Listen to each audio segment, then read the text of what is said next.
আসসালামু আলাইকুম রহমতুল্লাহি ওবরকাতুহ। সম্মানিত দর্শক, ডক্টর মোহাম্মদ ইউনূসের বিস্ময়কর উত্থান এবং বিস্ময়কর সৌভাগ্য এবং ঈর্ষণীয় প্রাপ্তি, এটি কেবল বাংলাদেশ নয়, সারা দুনিয়াতে তার জমানার যে সকল সফলতম মানুষ রয়েছেন তাদের মধ্যে তিনি অন্যতম। একটা মানুষের জীবনে যা যা প্রাপ্য, পরিবার, অর্থ, সম্মান, স্বাস্থ্য, কি নেই তার। তার বয়স এখন প্রায় ৮৮ বছর। এ বয়সে তিনি একেবারে ৪০ বছরের তাগড়া যুবকের মতো পৃথিবী ঘুরে বেড়াচ্ছেন। এখনও বলতে গেলে তার চশমা ছাড়াই তিনি চলাফেরা করেন, কথা বলেন, ইন্টারভিউ দেন, চোখে চশমা পরেন না, বাক্য হারিয়ে যায় না। কৌশল অবলম্বন করতে পারেন কথা বলতে গিয়ে। মুখের অভিব্যক্তি, অর্থাৎ তার যে রাগ, ক্রোধ, প্রেম, ভালোবাসা, এটা তিনি নিয়ন্ত্রণ করতে পারেন এই বয়সে। আপনি তার মুখ দেখে বুঝতে পারবেন না তিনি রাগত, না প্রেমাহত, নাকি প্রেমে উদ্বুদ্ধ, বুঝতে পারবেন না। এটি বিরল, এ বয়সে সাধারণত হয় না। ডক্টর মোহাম্মদ, যাকে বলা হয় মালয়েশিয়ার মাহাথির মোহাম্মদ, মোরালেস আপনি তার সঙ্গে এই ভদ্রলোকের এই বয়সজনিত যে জিনিসগুলো আছে সেটা তুলনা করতে পারেন, যে এখনও ডক্টর মাহাথির মোহাম্মদ যেভাবে উজ্জীবিত, আমাদের ডক্টর মোহাম্মদ ইউনূস সেভাবে আছেন। কিন্তু ব্যবসা বাণিজ্য, রাজনীতি, নোবেল প্রাপ্তি, সম্মান, আসলে একটা জীবনে, একটা মানুষের জীবনে এরকম হয় না, কখনই হয় না। এবং তিনি শুধু পেয়েই এসেছেন। কষ্ট বলতে শেখ হাসিনা তাকে অপমান করার চেষ্টা করেছে, মামলা দেওয়ার চেষ্টা করেছে, নাস্তানাবুদ করার চেষ্টা করেছে, কিন্তু বাস্তবতা হলো সারা বাংলাদেশের মানুষ এবং সারা পৃথিবীর মানুষ তার পক্ষে ছিল। তো ফলে কি হলো, শেখ হাসিনার যে কোনো রক্তচক্ষু এটা তাকে কাঁদাতো না। তিনি বুঝতে পারতেন যে তিনি যে রাস্তায় হাঁটছেন বা তিনি কোর্ট কাছারিতে দৌড়াচ্ছেন, বিদেশে যাচ্ছেন, লক্ষ কোটি মানুষের আশীর্বাদ, দোয়া তার সঙ্গে রয়েছে। এবং শেখ হাসিনার পুরো জমানাতে তিনি যেভাবে এয়ারপোর্টে যেতেন, আসতেন, তাকে কখনো এয়ারপোর্টে ঠেকিয়ে দেওয়া, ২ ঘন্টা বসিয়ে রাখা, এটা শেখ হাসিনা রেজিম কল্পনাও করতে পারত না। এই ছিল তার সম্মান এবং মর্যাদার লেভেল। সেই মানুষটি আল্লাহর অশেষ রহমত, বরকত অথবা অন্য যে কোনো কারণে হোক, তিনি বাংলাদেশের সর্বোচ্চ রাষ্ট্র ক্ষমতায় অধিষ্ঠিত। এখন এই অবস্থাতে মান সম্মান নিয়ে তার পরিসমাপ্তিটা, জীবনের যে পরিসমাপ্তিটা, সেটা কিভাবে হবে? তিনি ক্ষমতা থেকে চলে যাবেন, যেটাকে শান্তিপূর্ণ ক্ষমতা হস্তান্তর বলা হয়, সেটা তিনি স্বেচ্ছায় ছেড়ে দিবেন, আমি আর পারছি না, পদত্যাগ করবেন। তিনি প্রকৃতির নিয়মে মরে যাবেন অথবা মারা যাবেন। তারপর আর কি হতে পারে? মানে আলটিমেটলি জীবনের এই পর্যায়ে এসে তার সব কিছুর তো একটা সমাপ্তি হবে, তাকে কবরে যেতেই হবে। কোনো মানুষই অমর নয়। কিন্তু যে সমস্যাটা হলো যে তার শেষটা কেমন হবে? আমরা সবসময় বলি, শেষ ভালো যার, সব ভালো তার। এবং জীবনের সব অর্জন, তার জীবনের সব অর্জন, সকল সুনাম, সকল সুখ্যাতি, ধন সম্পদ, মান মর্যাদা, এটা নির্ভর করবে তার, যাকে বলা হয় এই অন্তর্ধানের মাধ্যমে, তার প্রস্থানের মাধ্যমে, তার মৃত্যুর মাধ্যমে, তার কর্মজীবনের পরিসমাপ্তির মাধ্যমে। এবং সেটি যদি ভালো হয়, তিনি সত্যিকার অর্থে একজন ভালো মানুষ।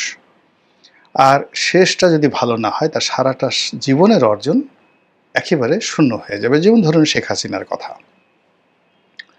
এখন শেখ হাসিনা শক্ত হাতে ১৫ বছর চালিয়েছেন, তার আগে ৫ বছর, ২০ বছর প্রধানমন্ত্রী, এরপরে দুইবার সংসদে বিরোধী দলীয় নেত্রী, সে ১৯৮১ সন থেকে এখন পর্যন্ত আওয়ামী লীগের মতো একটা বড় দলের সভানেত্রী। কার্যত অর্থবিত্ত ক্ষমতার যে প্রাপ্তি, শেখ হাসিনার এর সঙ্গে আপনি পৃথিবীর কারোর তুলনা করতে পারবেন না। কিন্তু একই সঙ্গে যদি তার পালিয়ে যাওয়া, তার পরাজয়, এখন তার চোখের সামনে তার প্রিয়জনরা যেভাবে লাঞ্ছিত হচ্ছেন, অপমানিত হচ্ছেন, পালিয়ে রয়েছেন, আহাজারি করছেন, এটা সহ্য করা সম্ভব নয়। প্রতিটা মুহূর্তে তাকে বেদনাহত করছে এবং করবে। এটা জীবনের একটা বিরাট পরাজয় এবং এই পর্যায়ে এখান থেকে ঘুরে দাঁড়ানো ঘটেনি, মানবজাতির ইতিহাসে কখনো ঘটেনি। শেখ হাসিনার বয়সে প্রায় ৮০ বছর।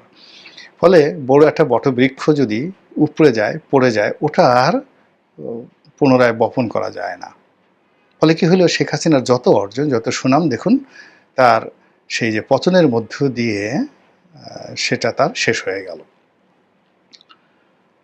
একইভাবে আরও অনেক ইতিহাসে বিখ্যাত বিখ্যাত ঘটনা রয়েছে। ফলে ডক্টর মোহাম্মদ ইউনূসের এতকালের যে অর্জন, তার ৮৮ বছরের জীবনের যে অর্জন, সে অর্জনটা এখন নির্ভর করছে তার পরিসমাপ্তিটা কীভাবে হবে। পতন দিয়ে নাকি শান্তিপূর্ণভাবে আরও কোনো সফলতা দিয়ে তার জীবনের পরিসমাপ্তি হবে। গত ১০ মাসে তার জীবনে যা কিছু ঘটেছে, এটা যদি তার অতীতের সফলতা ধরেন, আমার এখনও মনে আছে তিনি যেদিন নোবেল পুরস্কার পেলেন, সেদিন সারা বাংলাদেশ নেচেছিল, পশ্চিমবঙ্গ নেচেছিল, এশিয়া নেচেছিল। তার সঙ্গে সঙ্গে ওনার যারা বিশ্ব নন্দিত বন্ধুবান্ধব আছে তারাও নেচেছিল।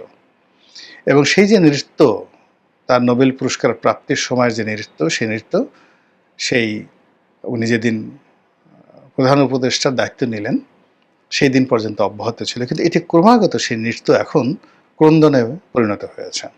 মানুষ তাকে সমালোচনা করছে, গালাগাল দিচ্ছে, তাকে নিয়ে ট্রল করছে, আজে বাজে কথা বলছে, অথচ এটা হওয়ার কথা ছিল না। এটা কেন হলো, কিভাবে হলো, এটা উনি ভালো জানবেন। আমি শুধু এখানে প্রকৃতির একটা স্বাভাবিক নিয়ম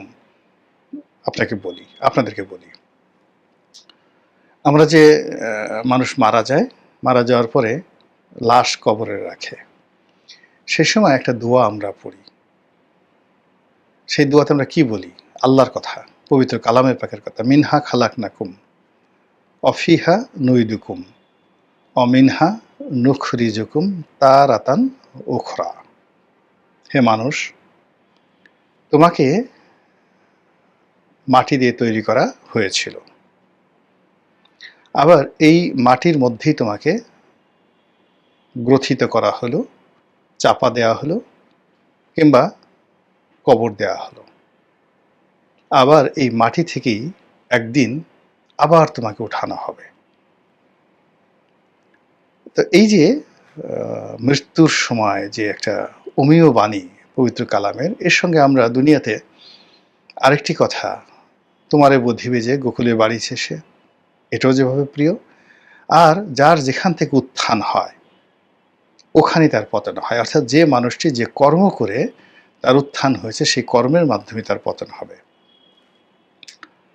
অতীতে আপনি দেখেন বঙ্গবন্ধু, রাজনীতি দিয়ে তার উত্থান, সেই রাজনীতির কারণেই তার পতন হয়েছে। জিয়াউর রহমানের কথা চিন্তা করেন, যে সামরিক বাহিনীর সাহায্য নিয়ে, সমর্থন নিয়ে তার উত্থান, সেই সামরিক বাহিনীর হাতে তার মৃত্যু হয়েছে।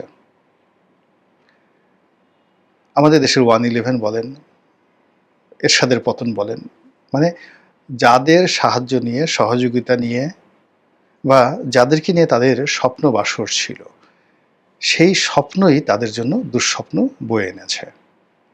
তো সেই ক্ষেত্রে ডক্টর মোহাম্মদ ইউনূসের যে উত্থান, কোত্থেকে উত্থান হয়েছে? তার উত্থান হয়েছে পশ্চিমাদের আশীর্বাদের মাধ্যমে। তার উত্থান হয়েছে কথা বলার যোগ্যতার কারণে। গ্লোবালি তিনি কথা বলেছেন ইংরেজিতে, এবং সারা দুনিয়ার যাকে বলা হয় ব্র্যান্ডিং করেছেন নিজের সমস্ত কিছুকে। তার 3-0 থিওরি, তার গরিবের ব্যাংকিং, তার গ্রামীণ ব্যাংক, তার গ্রামীণ ফোন, তার কর্পোরেট লাইফ, তিনি যেখানে হাত দিয়েছেন তার অনবদ্য উপস্থাপনা, তার নির্মল হাসি, তার ফ্রেন্ডলি বন্ধুসুলভ ব্যবহার, এর ফলে তিনি বিশ্ব জয় করেছেন। এখন এই জায়গাতে এসে এই গত 10 মাসে দেখা গেছে যে তার সেই গুণাবলীগুলোই তার জন্য বুমেরাং হয়ে পড়েছে। তিনি যে বিশ্বাস এবং আস্থা নিয়ে কাতারে গেছিলেন, কাতারে আমির তার সঙ্গে দেখা করেননি। যে বিশ্বাস এবং আস্থা নিয়ে তিনি জাপান গিয়েছিলেন, কোনো ফলাফল হয়নি। তিনি যে বিশ্বাস এবং আস্থা নিয়ে ইংল্যান্ডে গিয়েছিলেন, কিচ্ছু হয়নি। অথচ এই আন্তর্জাতিক বিদেশের মাটিতে তিনি সবসময় যেবারই গেছেন অর্জন করে নিয়ে এসেছেন, অনেক কিছু অর্জন করে নিয়ে এসেছেন প্রদর্শন করার মতো। কিন্তু এই গত 10 মাসে সবকিছু তার জন্য বুমেরাং হয়েছে। এই গেল এক। 2 নম্বর হলো পশ্চিমাদের যে আকুণ্ঠ সমর্থন, সহযোগিতা, তাদের যে অ্যাডভার্টাইজমেন্ট, এইগুলোর কারণে ডক্টর মোহাম্মদ ইউনূস মানুষ থেকে মহামানবে পরিণত হয়েছে এবং তিনি আজীবন মানুষকে স্বপ্ন দেখিয়েছেন। তার গ্রামীণ ব্যাংক স্বপ্ন দেখিয়েছে, তার প্রতিটি প্রতিষ্ঠান, তিনি গ্রামীণ ফোন করেছেন, ওখানে চাকরি করাটাও একটা স্বপ্নের বিষয় ছিল। তো এই যে স্বপ্ন, তিনি মানুষকে স্বপ্ন দেখিয়েছেন এবং স্বপ্নের ফেরিওয়ালা রূপে, আপনি ধরুন লিও টলস্টয় গল্প লিখে বা নাটক লিখে, আপনি Bernard Shaw, William Shakespeare, Rabindranath Thakur, Bankim, আমাদের বাংলা সাহিত্যে হুমায়ুন আহমেদ, মানে তাদের সার্থকতা কি? অসংখ্য মিথ্যা কথা বলে, মিথ্যা কাহিনী সুন্দরভাবে লিখে মানুষকে একটা স্বপ্ন উপহার দিয়েছেন। নজরুল কি করেছেন? তিনি প্রিয়তমাকে প্রেম নিবেদন করেছেন। তো কি করবেন? তিনি জ্যোৎস্নার আলো নিয়ে আসবেন, জ্যোৎস্নার আলো নিয়ে আসবেন চাঁদ থেকে। তারপরে আকাশের রংধনু থেকে তিনি আলতার রং নিয়ে আসবেন, এনে প্রেমিকাকে সাজাবেন। মানে তার পার্সোনাল কোনো ইনভেস্টমেন্ট নাই। সে একবারও বলছে না যে আমার পকেট থেকে 10টা টাকা দিয়ে 2টো সিঙ্গারা এনে তুমি আর আমি সস দিয়ে সিঙ্গারা খাবো আর তোমার মুখের দিকে তাকাবো। তিনি সবই প্রকৃতির হাতে ছেড়ে দিয়েছেন এবং সেই স্বপ্নে মেয়েরা পাগল, এর চেয়েও গান হয়। তো এরকম মানুষ স্বপ্ন দেখে পছন্দ করে, মানুষ মিথ্যা কথা শুনতে পছন্দ করে, গল্প শুনতে পছন্দ করে। আপনি রিয়েলিটি বলেন, আপনাকে যদি বলা হয় যে আপনার সারা শরীরে ক্রিয়াগুলো, পোকাগুলো কিরমির কিরমির করছে, মাইক্রোস্কোপ দিয়ে যদি আপনি দেখেন, তো আপনার মুখে অসংখ্য জীবাণু, ময়লা যদি আপনি মাইক্রোস্কোপ লাগান, তারপরে শেষে আপনার পেটের মধ্যে ময়লা, অসংখ্য গ্যাস, কৃমি, গুঁড়া কৃমি, ছোট্ট কৃমি, অসংখ্য পোকা আপনার পেটের মধ্যে, আপনার নাভির গোড়ায়, আপনার লজ্জা স্থানে, আপনার সব জায়গাতে শুধু পোকা আর পোকা। এই যে রিয়েলিটি, আপনাকে যদি কেউ বলে, আপনি বলবেন এই হারামজাদাকে ধর, একে পিটমোড়া করে ভালো করে বাঁধ, তারপরে ওকে মানে এক জোয়ার এক ভাটা আচ্ছা মতোকে পিটুনি দে, আমি দেখি এবং শান্তি পাই। ও আমাকে এই কথাগুলো বললো, অথচ সে কিন্তু সত্য বলেছে। কিন্তু একটা লোক যদি আপনাকে মিথ্যা কথা বলে, জনাব আপনি হলেন এ যুগের প্রমিথিউস, দেবতা প্রমিথিউস, আপনার মুখমণ্ডলে চন্দ্রের আভা, আপনার যে চরিত্র ফেরেশতাদের মতো পবিত্র, ফেরেশতাদের কিন্তু কোনো ক্যারেক্টারই নাই, চরিত্রই নাই, কিন্তু আপনাকে বলা হলো আপনার চরিত্র ফেরেশতাদের মতো পবিত্র, আপনি এত সুন্দর, আপনাকে দেখলে পাপ ক্ষয় হয়। পুরোটাই মিথ্যা কথা, তেল ভরলেও যা হবে, কিন্তু এগুলো শুনলে আপনার মন ভালো হয়ে যাবে। আপনি তাড়াতাড়ি বলবেন এই একে ধরে নিয়ে আয়, ছানা খাওয়া, মাখন খাওয়া, পোলাও খাওয়া, কোরমা খাওয়া। তো এইরকম কথার ফেরিওয়ালা, স্বপ্নের ফেরিওয়ালা যারা, তারা সবসময় মানুষ দ্বারা নন্দিত হন, মানুষ তাদেরকে ভালোবাসে। কিন্তু এই মানুষগুলো যখন রিয়েলিটিতে চলে আসেন, তখন তার সেই স্বপ্নের ফেরি করা এবং রিয়েলিটির মধ্যে বিশাল যে সমস্যা, এটা ডক্টর মোহাম্মদ ইউনূসের এই জীবনে আমরা হাড়ে হাড়ে টের পাচ্ছি। ফলে তিনি গত কয় মাসে রাষ্ট্র ক্ষমতায় বসে যে সকল স্বপ্ন দেখানোর চেষ্টা করেছেন, কথা বলেছেন, সবগুলো তার জন্য বুমেরাং হয়ে গেছে এবং তার পতনের কারণ হয়ে গেছে। 3 নম্বরে হলো কি, তিনি তার যে ক্ষমতায় আসার মৌলভিত্তি, এই মৌলভিত্তিকে তিনি অ্যাসার্টেন করতে পারেননি এখন পর্যন্ত। তিনি যদি বলতেন যে মহান আল্লাহ রাব্বুল আলামিন দয়া করে আমাকে রাষ্ট্র ক্ষমতায় বসেছেন, আমি সারা জীবনে যে ভুল করেছি, অন্যায় করেছি, পাপ করেছি, আমি এই আল্লাহর নিয়ামতের জন্য আনন্দ চিত্তে, সন্তুষ্ট চিত্তে আমি তওবা করছি, প্রকাশ্যে আস্তাগফিরুল্লাহ রাব্বিহিম মিন কুল্লি যামবি ওয়া তুবু ইলাইহি লা হাওলা ওয়া লা কুওয়াতা ইল্লা বিল্লাহিল আলিয়্যিল আযীম। 1 ২ নম্বর হলো যে আমি সেকুলার রাজনীতি করেছি, সেকুলার জীবনযাপন করেছি, ধর্মকর্ম কখনো বিশ্বাসও করিনি, পালনও করিনি। তো আমি এই যে আল্লাহর নিয়ামত, এই আল্লাহ যে অসম্ভব, যেখানে আমি জেল জীবন জেল জীবনের সংখ্যায় অতিষ্ঠ ছিলাম, আমি প্রতি মুহূর্তে মনে হতো যে এর চেয়ে মরে যাওয়া ভালো। সেই আমাকে রাষ্ট্র ক্ষমতা যে আল্লাহ বসিয়েছেন, আমি বিশ্বাস করলাম যে এই পৃথিবীতে আল্লাহ আছে। তো তিনি, তার জায়গায় যদি আমি হতাম, আমি বলতাম যে সব কাজ বাদ, আমি আমার নিজস্ব হালাল উপার্জন দিয়ে আমি একটু উমরা করে আসব, কাবা শরীফ তাওয়াফ করব, আল্লাহ রাসূল মুহাম্মদ রাসূলুল্লাহ সাল্লাল্লাহু আলাইহি ওয়াসাল্লামের রওজা মোবারকে একটা সালাম জানিয়ে আসব। আমি এই কাজ করতাম। উনি সেটা করেননি। তিনি আসমানের মালিককে ভুলে গেছেন, রাসূল পাক সাল্লাল্লাহু আলাইহি ওয়াসাল্লামকে ভুলে গেছেন, কোরআনকে ভুলে গেছেন। অথচ যারা কোরআনের জিকির করে তাদেরকে তিনি ইনস্ট্রুমেন্ট হিসেবে ব্যবহার করেছেন, না যে ইনস্ট্রুমেন্ট, নট অ্যাজ যে হৃদয় থেকে যে না এরা দিনী ভাই, এরা সত্যি কথা আমাদের জন্য অনেক কিছু করতে পারে। তিনি সেই কাজটি করেননি। তিনি যে কাজটি করেছেন সেটা বলতে গেলে শিরক। তিনি বলেছেন এই ছাত্ররা আমাকে ক্ষমতায় বসিয়েছে। আরে বাবা, ছাত্ররা আপনাকে কিভাবে ক্ষমতায় বসাবে? যে ছাত্রদের কাপড় চোপড় ঠিক নাই, মেস ভাড়া দিতে পারে না, বাড়িতে যাদের ঘরে চাল নাই ডাল নাই, এই গরিব মানুষের সন্তান, ওদের জীবন নিয়ে টানাটানি, ওরা আপনাকে কি করে রাষ্ট্র ক্ষমতায় বসাবে? রাষ্ট্র ক্ষমতায় বসিয়েছে আপনাকে আল্লাহ। আপনি আল্লাহর সে জায়গায় আল্লাহকে স্বীকার না করে আপনি বলছেন এই যে বিপ্লবীরা ছাত্ররা আমাকে ক্ষমতায় বসিয়েছে, আমি এই ছাত্রদেরকে আমার নিয়োগকর্তা মনে করি। এটা সরাসরি শিরক। এ কথা কেউ বলে না, বলা উচিত নয়। আপনার কথা হবে আলহামদুলিল্লাহ, আল্লাহ সকল প্রশংসার মালিক, আর তিনি সাহায্যকারী শক্তিরূপে আল্লাহ এই ছেলে মেয়েদেরকে যে যেটাকে বলা হয় সুলতান আর নাসিরা, সাহায্যকারী শক্তিরূপে এদেরকে পাঠিয়েছেন। এরা আল্লাহর হুকুমে যে কাজগুলো করেছে, এদের এই সাহস আসার কথা না, এরা আল্লাহর হুকুমে সাহস পেয়েছেন। আর এরা দুনিয়ার এত মানুষ রেখে আমাকে পছন্দ করেছে। আল্লাহর দরবারে শুকরিয়া, এবং আমি এদের প্রতি কৃতজ্ঞ। I am grateful. এবং তাদের এই অবদানের জন্য আমার পক্ষ থেকে তাদেরকে যতটুকু প্রতিদান দেওয়া সম্ভব আই উইল ডু। এটা হলো তার বয়সের জন্য একটা সত্যিকার অন্তঃস্থল থেকে কথা।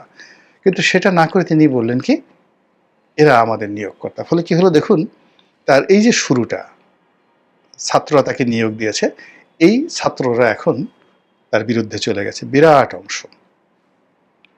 তিনি এখন কোন without guard, without military, without SSF ছাড়া তিনি নর্থ সাউথ বিশ্ববিদ্যালয়ে কোনো কনভোকেশনে যেতে পারবেন না, ব্রাক ইউনিভার্সিটিতে যেতে পারবেন না, ইস্ট ওয়েস্ট ইউনিভার্সিটিতে যেতে পারবেন না। সমস্ত প্রাইভেট ইউনিভার্সিটিগুলো রেগে মেখে তেলে বেগুনে জ্বলে ছারখার। তিনি এখন ঢাকা বিশ্ববিদ্যালয়ের রাজু ভাস্কর্যের সামনে আসতে পারবেন না একা একা। অথচ তিনি যদি আগস্ট মাসের 6 তারিখে 2024 সনে ঢাকা বিশ্ববিদ্যালয়ে আসতেন, বসন্ত শুরু হয়ে যেত প্রকৃতিতে। এখন এটাই তার জন্য বুমেরাং হয়ে গেছে।